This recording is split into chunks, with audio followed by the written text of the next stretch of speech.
Namo tassa bhagavato arahato samma sambuddhassa. Namo tassa bhagavato arahato samma sambuddhassa. Namo tassa bhagavato arahato samma sambuddhassa. Kata apo cha patavi tejo vayo nagadati. Kata digancha rasancha anuntulang subha subhang. Kata namancha rupancha asesang uparujyati. Vinyanang anidassanang anantang sabbato pabhang. Et apocha patavi tejo vayo nagadati. Et digancha rasancha anuntulang subha subhang. Et namancha rupancha asesang uparujyati. Vinyanasa nirodhena ettetang uparujyati. Dear listeners, today is the fourth sermon on the law of dependent arising. The subject to the discourse today, a stanza in Kevadda Sutta. One bhikkhu, one monk who has attained the supernatural powers, he has got a question: where's the all external things, all external materials like the solid things and liquid things and temperature and air, where are those all things going to be seized? The question is that where will they disappear? Where will they vanish? Then he did not ask it from the Lord Buddha. He went to the heavens one by one and asked from the kings of those heavens. The first heaven king said, ask from the second one. Second one said, ask from the third one. Like that way, 6 heavens. Then again, the Brahma worlds. Finally, he went to the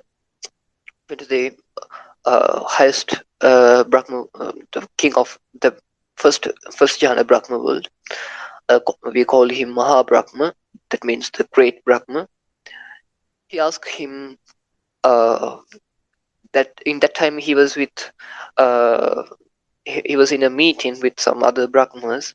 So he asked that bhikkhu some hide, and he told, I don't know the answer of that. Please don't ask those type of questions in front of people. So why did you came to me? You must have to ask that from ask it from the Lord Buddha. He is in Jetavana.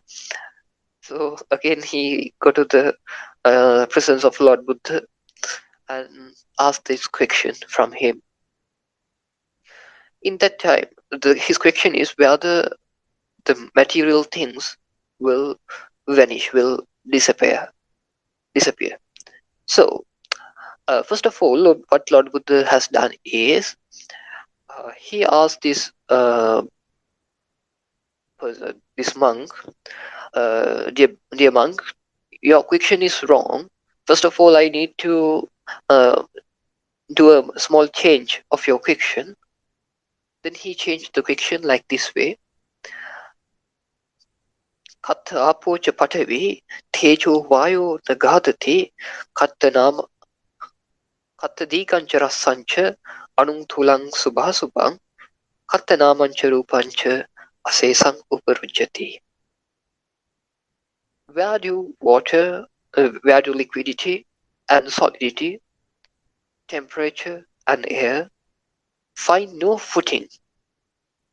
Where do long and short, subtle and gross, comely and ugly, comely and ugly, and name and form get held in check with no trace left.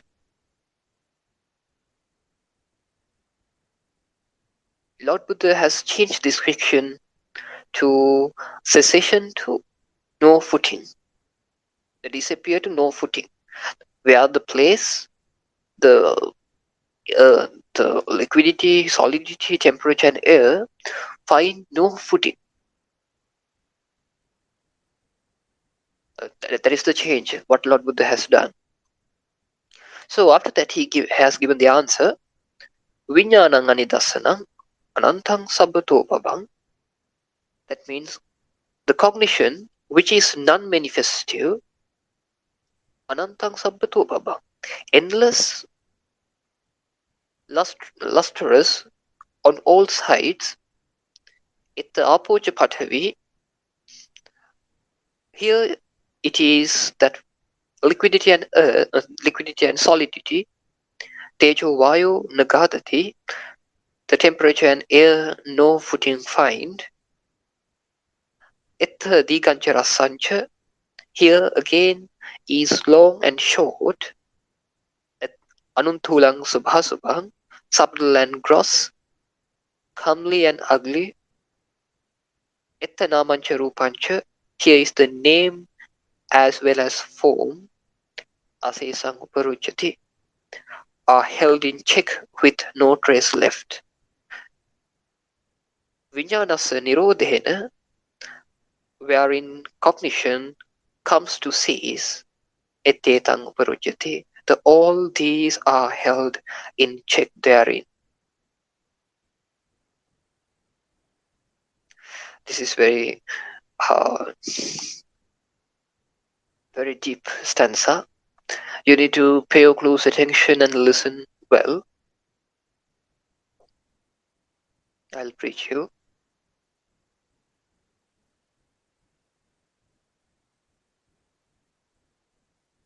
Vijnanang anidasanang anantang sabbatopapa. Well, first of all, the question. Question is where the solidity, liquidity, temperature, air will not find a, a footing. Uh, where, where will it find no footing? So the answer, Vijnanang anidasanang. Once the cognition or consciousness or cognition, uh, which is non-manifestive, no reflection. What is the work of cognition? Work of cognition is shows a duality, external and internal. What is the work of cognition? Shows a duality like eye and visual, ear and sound, nose and smell, like that way. But once the vijnana anidasana, consciousness and the cognition uh, become become become which is non-manifestive, non-reflective, those things. Anantang sabbatopaba. That means endless lotus on all the sides. Uh, like that means the sabbato pabang mean anantang mean endless. Sabbato pabang means the luminance of that there is talking about um, the wisdom, the light of wisdom, the luminance of wisdom. It's the where the place vijnana cognition becomes non-reflective or non-manifestive, there the place where has the endless luminance of wisdom. If we have the uh, endless luminance of wisdom, that means there's a just a comparison. It is just a comparison. Uh, the answer is where we have the endless wisdom. In that place, the cognition becomes a non which is non-manifestive, which is non-reflective. So then, ethapocha pathavi tejo vayu nagadati. In that place, the liquidity, solidity, temperature here will not manifest, will not find any footing. Then again he explains, Etta dekancha rasancha anutulang subhasubha. In that place, uh, there is no any idea about long or no any idea about short, and there is no any idea about subtle, there is no any idea about gross, there is no any idea about good or bad, no, ugly or pleasant, no, nothing.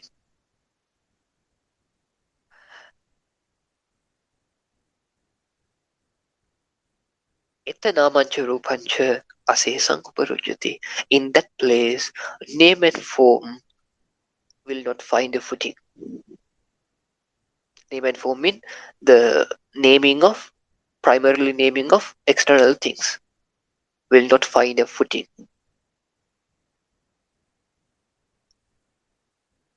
Vijnanasa nirodhena ettetang uparujyati.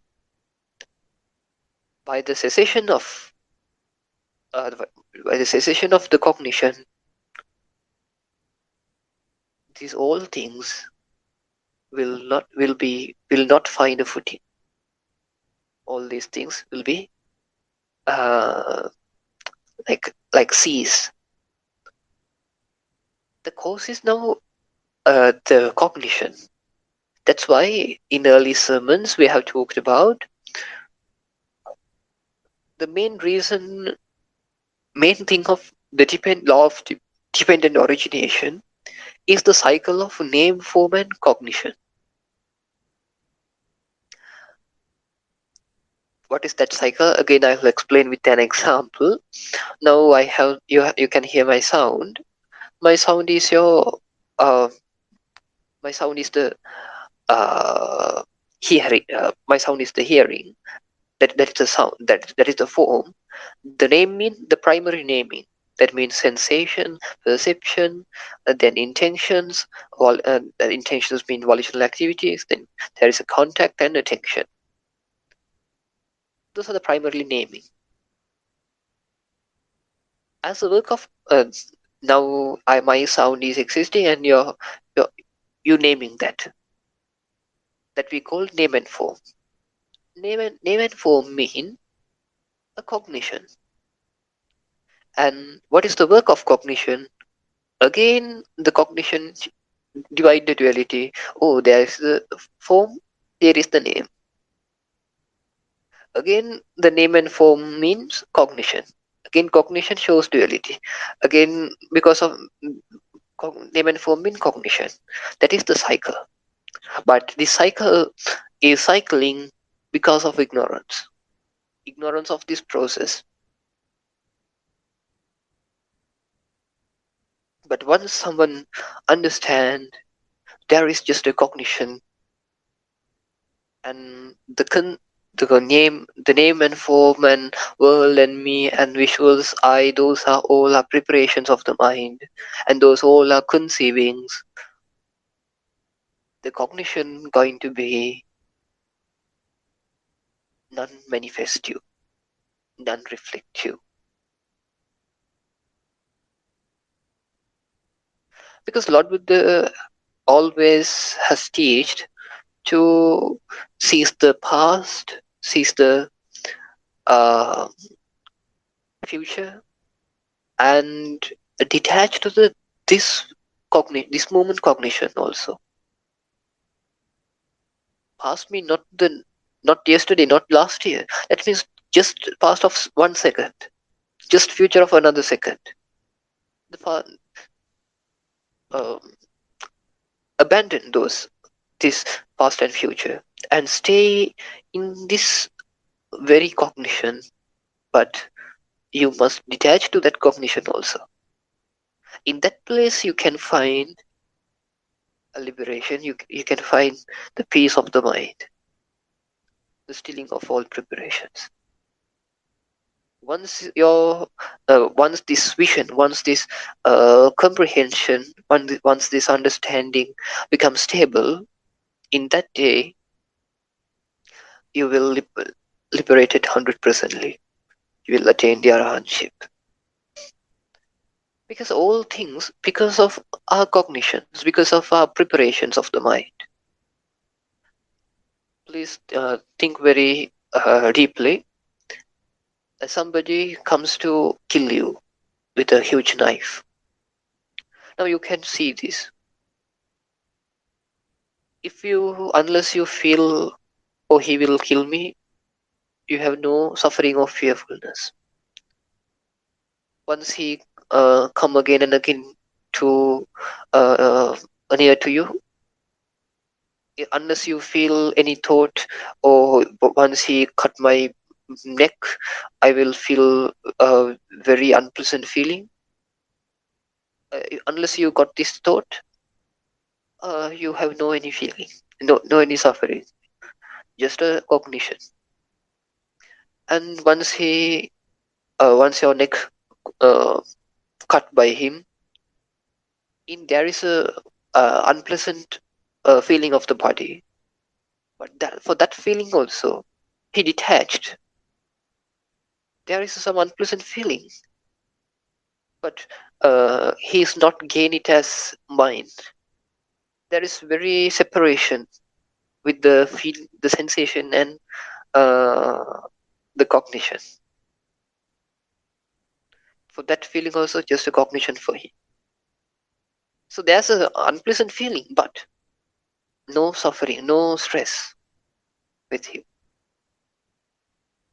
because the person is vanished now. But the concept of I am, concept of existing, is no any longer. So there is no one who's suffering, who's feeling the stress. So this type of thing we are talking in Buddhism. Once you understand this movement as just a cognition, in that place, now you can look into your house. Then you can see some long things, some short things, some beautiful things, some ugly things, um, some subtle things, some gross things. But those all things, just a cognition for you.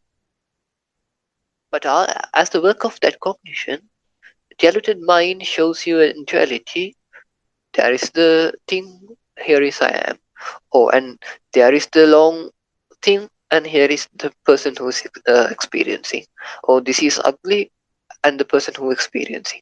But in the present moment, you just have a cognition. So in that way, you have to practice. In that way, once your cognition becomes non-manifestive, there is no any idea about solidity. There is no idea about liquidity. There is no any idea about temperature or air. That means they are not seized, but there has no any footing.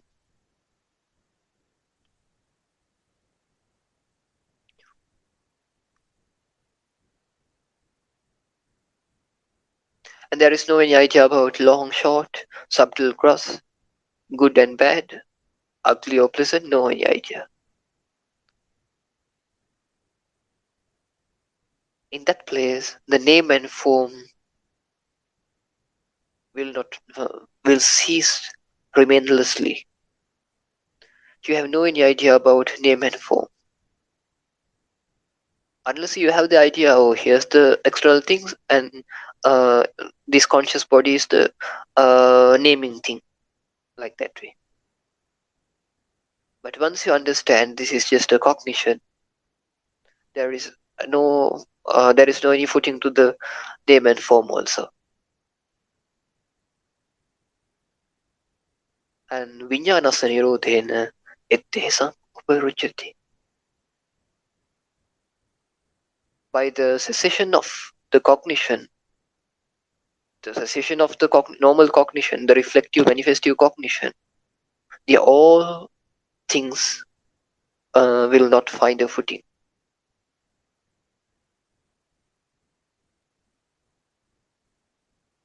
So this is the meaning of the above stanza, and you have to uh, develop your vision up to this. For that purpose, we are doing that daily guided meditation.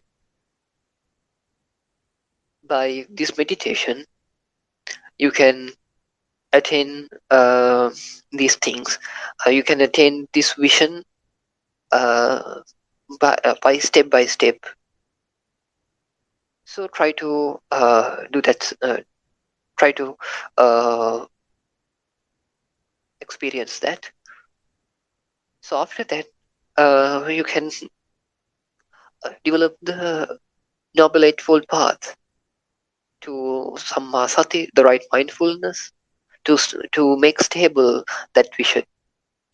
Once that vision stable uh, very well in that kind of status, we are calling Samma Samadhi, the right concentration. Always right concentration, right mindfulness must be with right vision. If there is no right vision, that any kind of meditation, no concentration, no mindfulness is not leads to Nibbana. It is not leads to enlightenment. So the Noble Eightfold Path must be started with the right vision. So that's why Lord Buddha, in so many suttas, he was trying to explain these deep points. In past sermons, we have talked about the Lord Buddha has once the Lord Buddha. No, in that sermon we have talked about Vipassi Lord Buddha in the past times before our Lord Buddha. Uh, that that Lord Buddha also once he attained the Buddhahood, he's thinking, what is the cause to the suffering? He find the birth. What is the cause to birth? He find the concept of existence. What is the cause to that? The clinging. For clinging, craving to sensation because of contact because of six sense bases, six sense bases because of name and form because of cognition. Again, he got the answer cognition because of again name and form. Then he understood the cycle. Then he did a lion's row. Oh, I have found the way of insight. I have found the path of insight. Insight.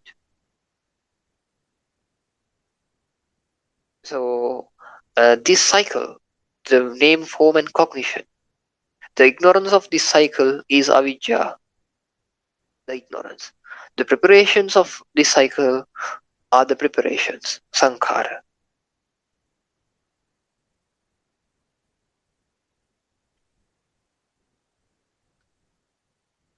So once your ignorance be ceased about conceiving these dualities, world and me, these things, all kind of things are going to be vanished. There is no any footing to solidity, liquidity, or temperature, or air, or short, long, any kind of thing. So after that, you have to practice the meditations to become stable with this understanding.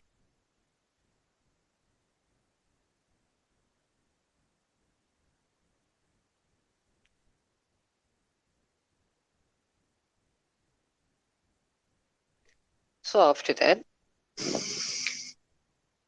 we can go to another stanza because this sermon set on this dependent origination. I will take uh, so many points of Sutta Pitaka and explain you. We can take another stanza. Um, Eka mulang diravattham Timalang Panchapattarang Samuddang Dwadasa Vattang Patalang Atari isi. That means with but one root and turning twice, with triple stain and earnest five, the ocean with its eddies 12, the quaking abs the sage has crossed. That means Ekamulang uh, Diravattam. There is a one root and turning twice. And Timalang, a triple stain, and Panchapattara, and the five spreadings. Samuddang Dwadasavatta, an ocean with its eddies 12, Patalang Atarisi, the sage has crossed that that quaking abyss.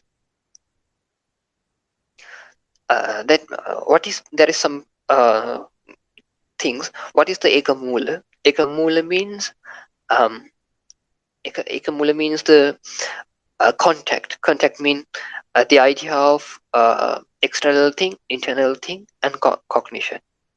Now, the ignorant mind always conceive about the contact. There is the Venerable One's sound and my ear and the cognition. There is three places. So, thinking about these three places, it is just you may feel the all things come from this root by conceiving this duality. Then it is the root. Contact is the root. And turning twice. How the turning twice? Our mind always turning into pleasant sensations to unpleasant sensations. Once we look at something, once we hear something, once we cognize something, once we sense something, is always our mind turning into both places, or pleasant to unpleasant, pleasant to unpleasant, and we have no any idea about neither pleasant nor unpleasant feelings. We ignorant, we become deluded for neither pleasant nor unpleasant feelings. But our mind always turning twice to pleasant to unpleasant, pleasant unpleasant, like that. And Timalang Panchapattara, there is triple stain. Stain mean uh, there is some uh, we can sow the stain in the old irons, old iron bars or something. We can find stain. So what are the triple stain? That is the desires, anger, and the ignorance. Those are the triple stains: desires, anger, and ignorance. And Panchapattara, the five spreadings. What are the five spreadings? The five spreadings are uh, the desires to visuals, desires to sounds, the desires to uh, the smells, desires to uh, tangibles, desires to tastes. Those are the five spreadings. And the ocean with 12 indies, like you can see the indies in ocean, always indies ocean, like water come up into down, like that. So those what are the 12 indies? Eye, visual; ear, sound; nose, smell; tongue, taste; body, tangible mind and thought. Those are the entities.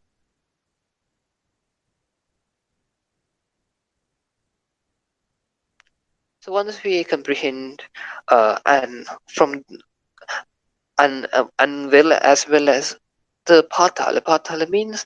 Uh,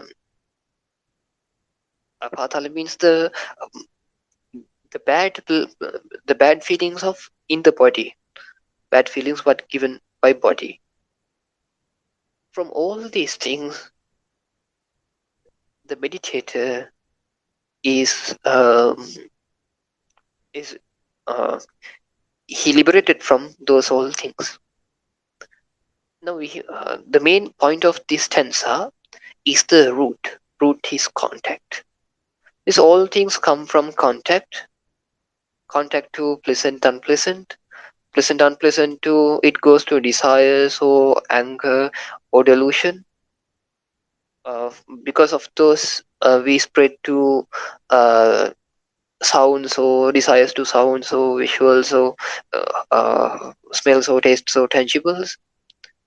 By these tangibles, we are go around in the ocean. Ocean is in the ocean of I. There is NDs of visuals. Because of these NDs, we feel it's like a whirlpool.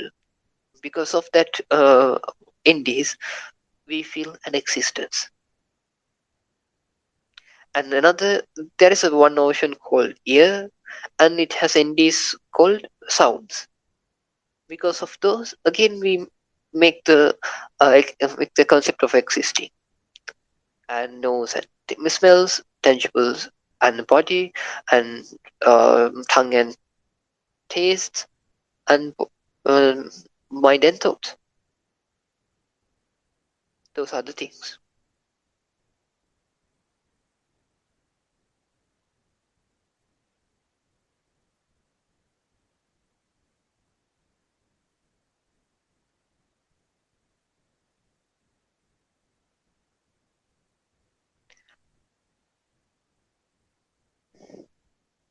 Look very carefully.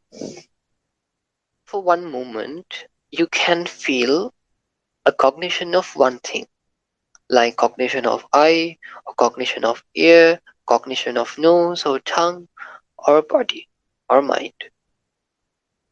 Nothing else. But each and every time you just have a cognition, but the diluted, but as a work of craving, Lord Buddha has said in the craving like the tailor who swing one point to another point.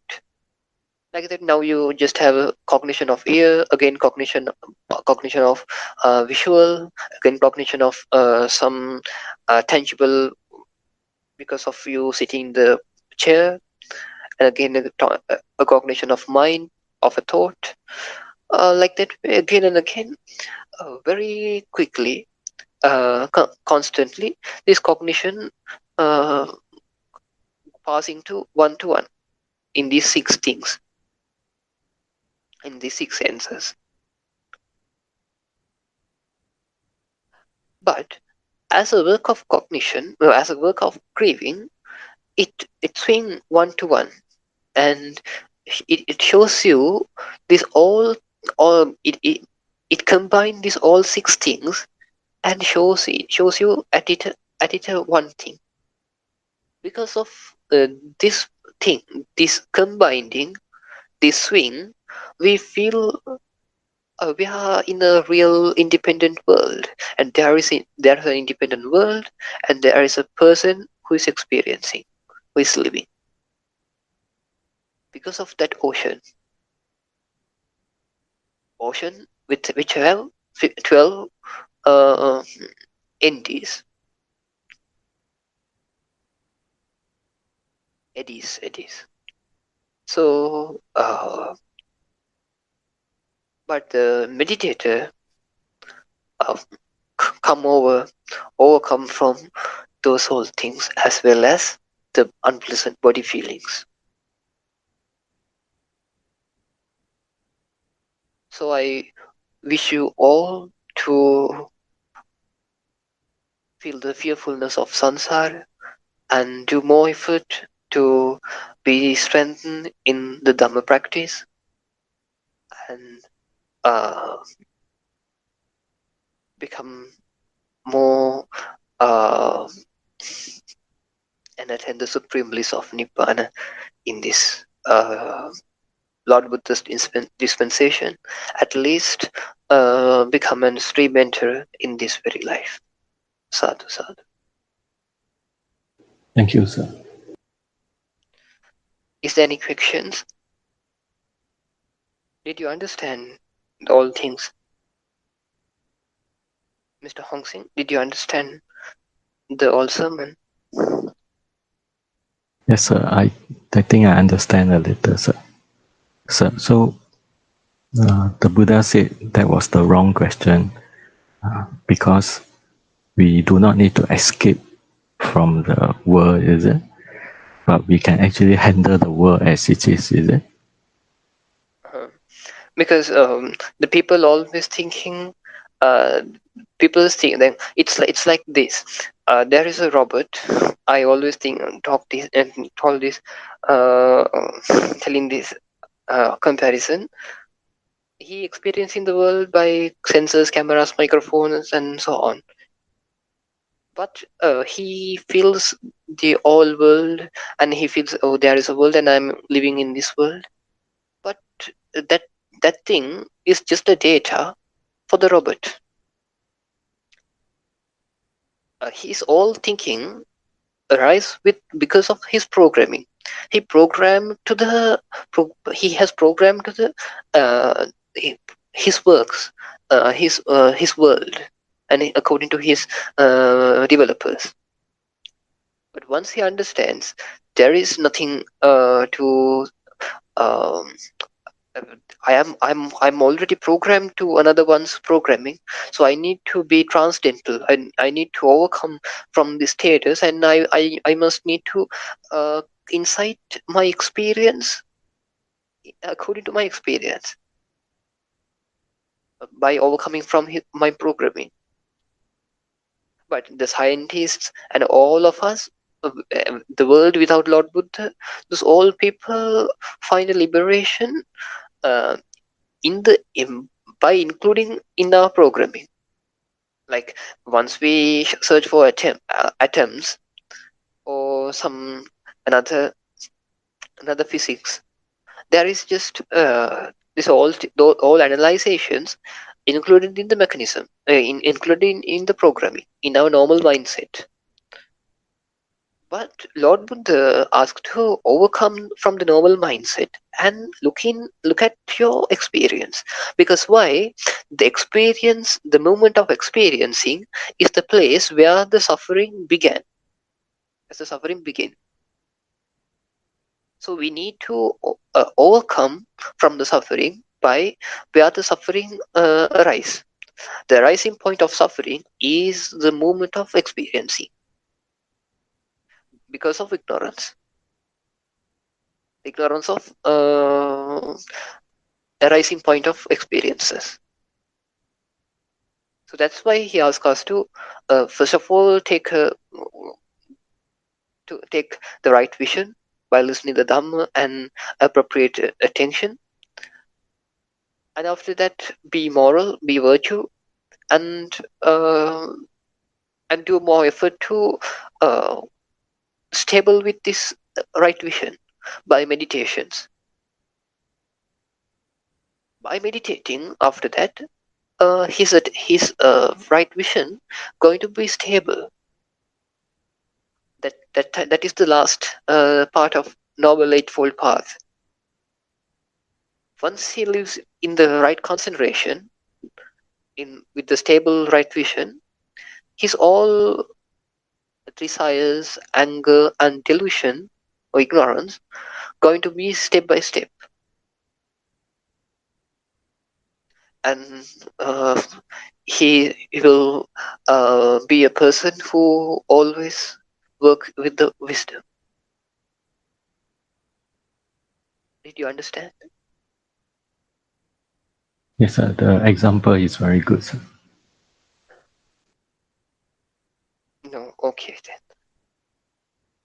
then. Tomorrow,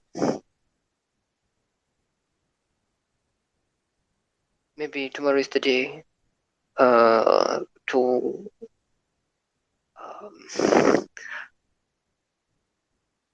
to renew our guided meditation. So I'll attend in tomorrow. Yes, sir. Yes, sir. Thank you very much, sir. Thank you so much. Okay, then we can stop the session now. Okay. If is there any question, you can message in the group. So, may the Triple Gems bless you all. Sadhu, sadhu.